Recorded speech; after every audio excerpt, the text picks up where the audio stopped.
आणि 4 जूनला मतमोजणी होईल त्यावेळी बाबूराव कदमच महायुतीचे खासदार म्हणून लोकसभेमध्ये गेले असेल. मगाशी देखील आमदार संतोष बांगर यांच्या मतदारसंघामध्ये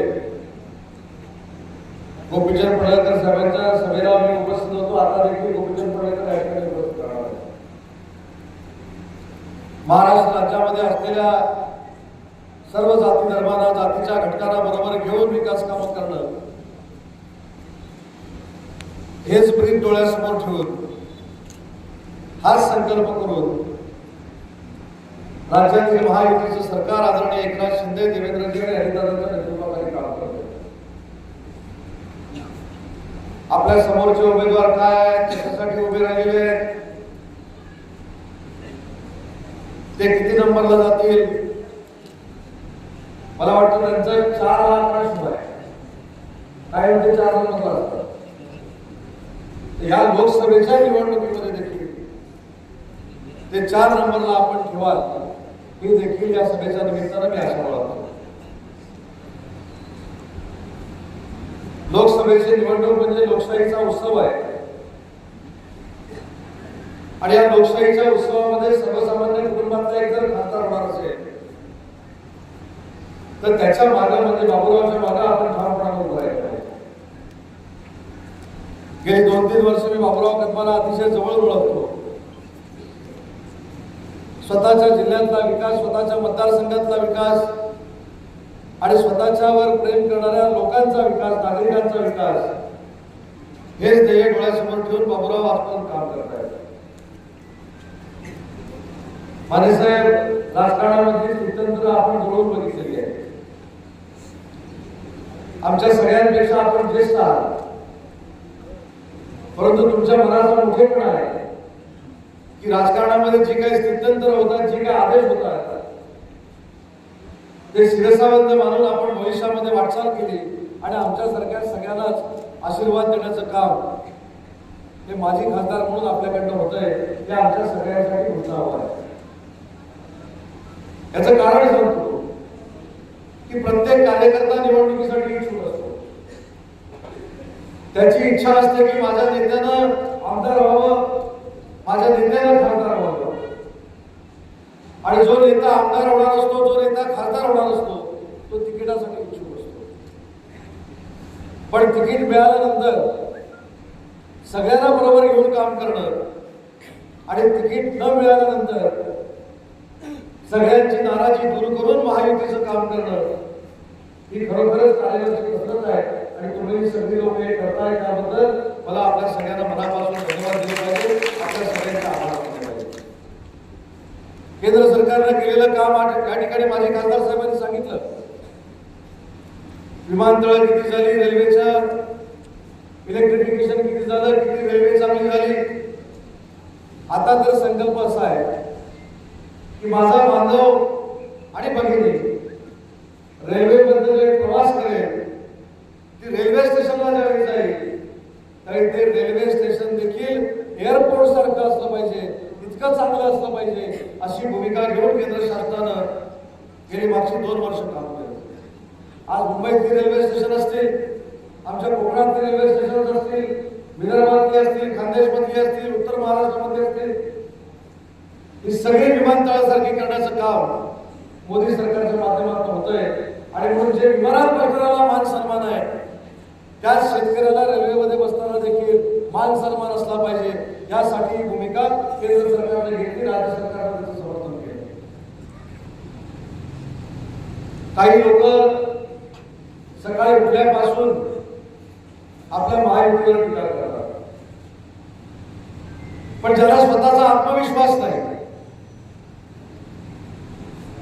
ज्यांच्या आघाडीमध्ये पंतप्रधान पदाचा उमेदवार नाही, जे पंतप्रधान पदाचा उमेदवार जाहीर करू शकत नाही, ते या देशाचा कधी विकास करू शकत नाही. गेली 60-65 वर्ष काँग्रेसच्या ताब्यामध्ये सत्ता होती. मगाशी देखील मी माझ्या भाषणामध्ये सांगितलं, आपल्या विदर्भामध्ये रामटेक नावाचा जो मतदारसंघ आहे, या मतदारसंघाचे खासदार 2दा देशाचे माजी पंतप्रधान होते नरसिंहराव. पण स्वतः पंतप्रधान असताना रामटेकचे लोकप्रतिनिधी असताना त्यांना रामटेकचं राम मंदिर बांधता आलं नाही. ते रामटेकचं राम मंदिर बांधण्याचा निश्चय नरेंद्र मोदी साहेबांनी आणि एकनाथ शिंदे साहेबांनी केला. 2 वर्षांमध्ये अयोध्येतलं राम मंदिर कुणी केलं आपल्या सगळ्यांना माहिती आहे. मी कॉलेज जीवनामध्ये ज्यावेळी वर्तमानपत्रामध्ये वाचायचो की आता वर्षभरामध्ये राम मंदिर होणार आहे, त्यावेळी आमदार साहेब मी ओळखायचो. आता निवडणूक आहे म्हणजे 4 वर्ष पूर्ण झालेली आहेत. 5व्या वर्षी आता पुन्हा एकदा राम मंदिराच्या नावानं मतं मागायची आहेत अशी भावना माझ्यासारख्या कार्यकर्त्यांची देखील झाली. भविष्यामध्ये राम मंदिर या देशामध्ये कधी होऊ शकत नाही ही आपल्या भारत देशातल्या प्रत्येक नागरिकांची भूमिका होती. आता जे आपले विरोधक आहेत ते देखील राम मंदिर होणार नाही त्यावरूनच टीका करायचे. परंतु आजच्या देशाचे पंतप्रधान नरेंद्र मोदी साहेबांनी संकल्प केला होता की 500 वर्षापूर्वी केलेला निश्चय 2026ला पूर्ण करण्याचं काम या देशामध्ये जर कोणी केलं असेल तर ते नरेंद्र मोदी साहेबांनी केलं. आज आपण राम मंदिर उभं आहे. योगायोगाने रामनवमी आहे. देशातली सगळ्यात मोठी रामनवमी अयोध्येमध्ये सण म्हणून साजरी केली जाणार आहे. पण दिलेला प्रत्येक शब्द पंतप्रधान मोदयांनी पूर्ण केलेला आहे. अशा व्यक्तीला पुन्हा एकदा आपल्याला पंतप्रधान म्हणून बसवायचं आहे. आणि एक निश्चित आहे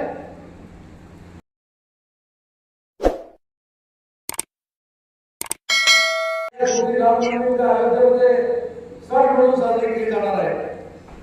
पण दिलेला प्रत्येक शब्द पंतप्रधान मोदयांनी पूर्ण केलेला आहे. अशा व्यक्तीला पुन्हा एकदा आपल्याला पंतप्रधान म्हणून बसवायचं आहे. आणि एक निश्चित आहे की नरेंद्र मोदी साहेब या देशाचे पंतप्रधान होणार आहे 4 तारखेनंतर. ती काळ्या दगडावरची रेघ आहे. 400 खासदार निवडून जाणार हे देखील काळ्या दगडावरची रेघ आहे. पण या 400 खासदारांमध्ये बाबूराव असणं गरजेचं आहे. या 400 खासदारांमध्ये बाबूरावांचं मताधिक्य 2.5 लाखाच्या वर असणं आवश्यक आहे. आणि गेले 4-5 दिवस या परिसरामध्ये फिरल्यानंतर मला देखील आत्मविश्वास आहे, माझा देखील आत्मविश्वास वाढला आहे. फॉर्म भरला तेव्हा आम्ही निवडून आलेलोच होतो, परंतु आता आम्ही 2.5 लाखाच्या फरकाने निवडून येणार आहोत. हा आत्मविश्वास माझ्यासारख्या बाहेर कार्यकर्त्यांच्या मनामध्ये निर्माण झालेला आहे. हा आत्मविश्वास कुणामुळे निर्माण झाला? ज्या भाजपा, शिवसेना, राष्ट्रवादी काँग्रेस पार्टी आणि मित्रपक्षाचे सगळे कार्यकर्ते एकजुटीनं कामाला लागलेले आहेत. राग दुसरे फुगे बाजूला ठेवलेले आहेत. सगळ्या जाती धर्माचा विकास आम्ही करणार आहोत असं वचन ते तुम्हाला सगळ्यांना देत आहे. आणि ह्याच भूमिकेतनं आमचा उमेदवार निवडून जाणार आहे. थोड्या वेळाने पडळकर देखील या ठिकाणी येणार आहेत. ते पूर्ण महाराष्ट्रामध्ये धनगर समाजाचं नेतृत्व करतात. धनगर समाजाच्या अडीअडचणी दूर करण्याचं काम देखील आमचंच सरकार करणार आहे. दुसरं कोणालाही ते शक्य होणार नाही. पण या समाजाचा मतदानासाठी वापर फक्त काँग्रेस पक्षाने केला. आणि 70 वर्षात पहिल्यांदा खासदारकीचं धनगर समाजाला तिकीट देण्याचं धाडस जर कुणी केलं असेल तर ते महायुतीच्या पदाधिकाऱ्यांनी केलं, नरेंद्र मोदी साहेबांनी केलं, एकनाथ शिंदे आणि देवेंद्रजींनी केलं. गोपीचंद पडळकर सारख्या तरुण सहकार्याला विधान परिषदेचा आमदार बनवण्याचं धाडस कोणी केलं असेल तर देखील आमच्या महायुतीच्या सगळ्या पदाधिकाऱ्यांनी केलं. आणि म्हणून धनगरवाड्यावरचे प्रश्न असतील, आरक्षणाचा प्रश्न असेल, सोयी सुविधांचा प्रश्न असेल, हे सगळे प्रश्न या सरकारच्या माध्यमातून आम्ही पूर्ण करणार आहोत. आणि पूर्ण करण्याची जबाबदारी सरकार म्हणून नक्की आमची आहे. पण हे सगळं पूर्ण करत असताना मला आपल्या सगळ्यांना एक विनंती करायची आहे. आज महायुतीचं सरकार महाराष्ट्रामध्ये काम करत आहे. महायुतीचं सरकार केंद्रामध्ये काम करत आहे. पण या दोन्ही सरकारच्या माध्यमातून विकासाचा निधी असेल, वैयक्तिक लाभाच्या योजना असतील, या वाडी वस्त्यावरच्या सर्वसामान्य माणसापर्यंत पोहोचवण्यामध्ये आम्ही यशस्वी झालो. आज या सगळ्या महिला भगिनी उपस्थित आहेत. महिलांसाठी एसटीचा प्रवास 50% आमच्या सरकारनं आणला. बचत गटाचा रिव्हॉल्विंग फंड 15,000चा 30,000 रुपये केला. सीआरपीनं 3,000चं मानधन 6,000 रुपये केलं. लेक लाडकी नावाची एक चांगली योजना जी 18 वर्षाची लेक झाल्यानंतर तिच्या खात्यावर 1 लाख रुपये देण्याचा धाडसी निर्णय हा महायुतीच्या सरकारने घेतला. आणि म्हणून आमच्या महिला भगिनींना खऱ्या अर्थानं स्वतःच्या पायावर उभं करण्याचं काम जर कोण करत असेल तर ते महाराष्ट्रातलं महायुतीचं सरकार करतंय, याची नोंद देखील माझ्या महिला भगिनींनी घेतली पाहिजे. जी बुजुर्ग लोक आहेत त्यांना देखील एसटीचा प्रवास मोफत केलाय. जे तरुण आहेत त्यांच्या हाताला काम देण्याचं काम माझ्या विभागामार्फत केलं जात आहे. आज आपल्या परिसरामध्ये आमदार साहेबांनी आताच मला सांगितलं, या मतदारसंघातल्या तरुणांच्या हाताला जर काम द्यायचं असेल तर इथं MIDCची आवश्यकता आहे. व्यासपीठावरच्या सगळ्या मंडळींच्या साक्षीनं आमदार साहेब तुम्हाला आज शब्द देतो. शब्द द्यायच्या अगोदरच काय वाजलेलं आहे, त्यामुळे शब्द द्यायची आवश्यकता नाही. शब्द देतो, वचन देतो की आचारसंहिता संपल्यानंतर तुमच्या या भागामध्ये MIDC करण्यासंदर्भात ही बैठक लावली जाईल आणि त्याच बैठकीमध्ये तुम्ही सांगितलेली मागणी मान्य केली जाईल. हा उद्योग मंत्री आणि तुमचा सहकारी शेवटी तरुणांच्या हाताला काम मिळालं पाहिजे, युवतींच्या हाताला काम मिळालं पाहिजे. नोकरीसाठी जिल्हा न सोडता त्यांनी स्वतःच्याच गावामध्ये नोकरी केली पाहिजे, ही भूमिका आमच्या सरकारची आहे. आणि म्हणून कोकण असेल, विदर्भ असेल, पश्चिम महाराष्ट्र असेल, उत्तर महाराष्ट्र असेल,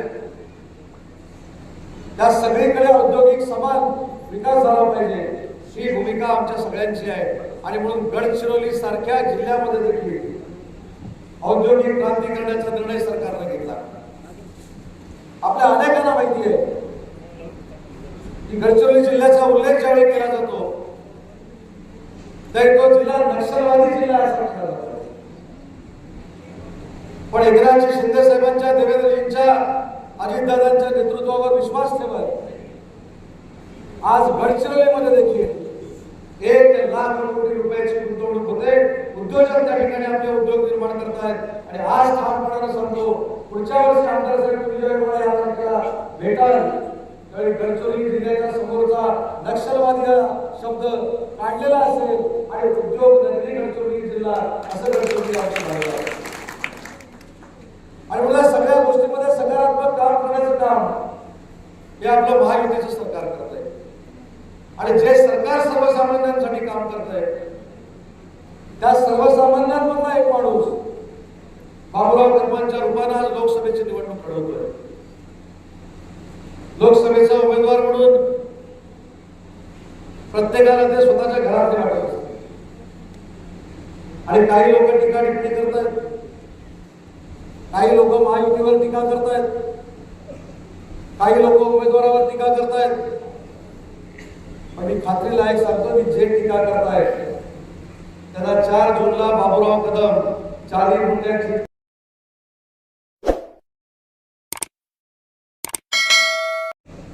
काही लोक उमेदवारावर टीका करतायत. पण मी खात्रीलायक सांगतो की जे टीका करतायत त्यांना 4 जूनला बाबूराव कदम 40 गुंठ्याची केल्याशिवाय गप्प बसणार नाही. तुमच्या सरकारच्या आशीर्वादाने आणि म्हणून तुमचा घरचा पोरगा उभा आहे, तुमच्या घरातली व्यक्ती उभी आहे, त्याच्या मागे ठामपणाने उभं राहण्याची भूमिका या सगळ्या मतदार बंधू भगिनींनी घ्यावी हीच विनंती करण्यासाठी आज या सभेला मी उपस्थित आहे. पुन्हा एकदा फार मोठ्या संख्येनं आपण या सभेला या ठिकाणी जमला त्याबद्दल राज्याचा मंत्री म्हणून मी आपल्या सगळ्यांना मनापासून धन्यवाद देतो. या संपूर्ण आमदार साहेबांच्या मतदारसंघातल्या विकासाची जबाबदारी त्यांचा एक सहकारी म्हणून, मंत्री म्हणून नक्की स्वीकारतो. आणि ज्या ज्या वेळी या मतदारसंघाला सरकारची गरज लागेल तर आपले सरकार मुख्यमंत्र्यांच्या आणि उपमुख्यमंत्र्यांच्या समवेत आमदार साहेब तुमच्या सोबत उभा आहे. हा देखील शब्द जास्त वेळ मी आपला घेत नाही. इथं आल्यानंतर माझा तुम्ही आदर सत्कार केला. मला फार मोठा हार घातला. आमदार साहेब हा हार ज्यावेळी 4 तारखेला बाबुरावच्या घरामध्ये घाला त्यावेळी फक्त माझ्या हातात ठेवा. त्या निवडणुकीला मी स्वतः येणार आहे आणि तुम्ही सगळे ऐतिहासिक निर्णय घेणार आहात. एका सर्वसामान्य कुटुंबातल्या माणसाला, सर्वसामान्य कुटुंबातल्या व्यक्तीला, एका शेतकऱ्याच्या मुलाला तुम्ही खासदार बनवणार आहात आणि त्याचं कौतुक करण्यासाठी स्वतः त्या निवडणुकीला उपस्थित राहणार आहे. त्यावेळी मात्र माझी आठवण ठेवा.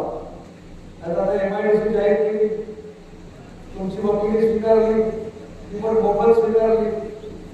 त्याच्यामुळे तुम्ही म्हणाला सगळे याचा आम्ही ऐकलेला आहे. उमेदवार आता निवडून आलेला आहे, त्याच्यामुळे आता निवडणुकीला उदय करून तयार आहे. असं काही करू नका. मला बोलवा. त्या आनंदोत्सवामध्ये सामील होण्याची संधी महाराष्ट्रातल्या सगळ्या जनतेला द्या. याचं कारण एकच आहे, या महायुतीच्या सरकारमधून आम्ही काम करत असताना महायुती एक सर्वसामान्यांना, सर्वसामान्य माणसाला खासदार बनवू शकते. हे देशाला जर कळायचं असेल तर बाबुराव कदमांचा विजय हा फार मोठ्या ठिकाणी आपण साजरा करावा एवढीच कळकळीची विनंती करतो. माझा आदर सत्कार केला त्याबद्दल मनापासून धन्यवाद देतो आणि थांबतो. जय हिंद.